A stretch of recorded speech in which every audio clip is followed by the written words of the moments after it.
सिकंदर और कौवा। बहुत समय पहले की बात है, जब सिकंदर अपने शक्ति के बल पर दुनिया भर में राज करने लगा था।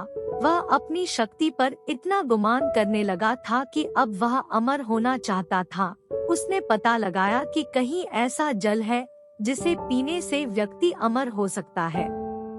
देश दुनिया में भटकने के बाद आखिरकार सिकंदर ने उस जगह को खोज लिया जहां पर उसे अमृत प्राप्त हो सकता था। वह एक पुरानी गुफा थी जहां पर कोई आता जाता नहीं था।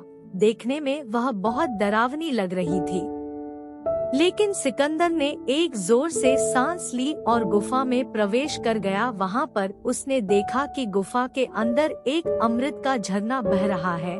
उसने जल पीने के लिए हाथ ही बढ़ाया था कि एक कौवे की आवाज आई। कौवा गुफा के अंदर ही बैठा था। कौवा जोर से बोला, ठहर, रुक जा, यह भूल मत करना। सिकंदर ने कौवे की तरफ देखा। वह बड़ी ही दयनीय अवस्था में था। पंख झड़ गए थे, पंजे गिर गए थे।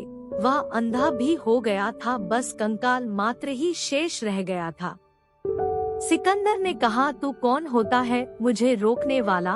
मैं पूरी दुनिया को जीत सकता हूँ, तो यह अमृत पीने से मुझे तू कैसे रोकता है? तब कौवे ने आंखों से आंसू टपकाते हुए बोला कि मैं भी अमृत की तलाश में ही इस गुफा में आया था और मैंने जल्दबाजी में अमृत पी लिया। अब मैं कभी मर नहीं सकता, पर अब मैं मरना चाहता हूँ लेकिन मर नहीं सकता। देख लो मेरी हालत। कौवे की बात सुनकर सिकंदर देर तक सोचता रहा। सोचने के बाद फिर बिना अमृत पिए ही चुपचाप गुफा से बाहर वापस लौट आया। सिकंदर समझ चुका था कि जीवन का आनंद उस समय तक ही रहता है जब तक हम उस आनंद को भोगने की स्थिति में होते हैं। जीवन में हमें हमेशा खुश रहना चाहिए।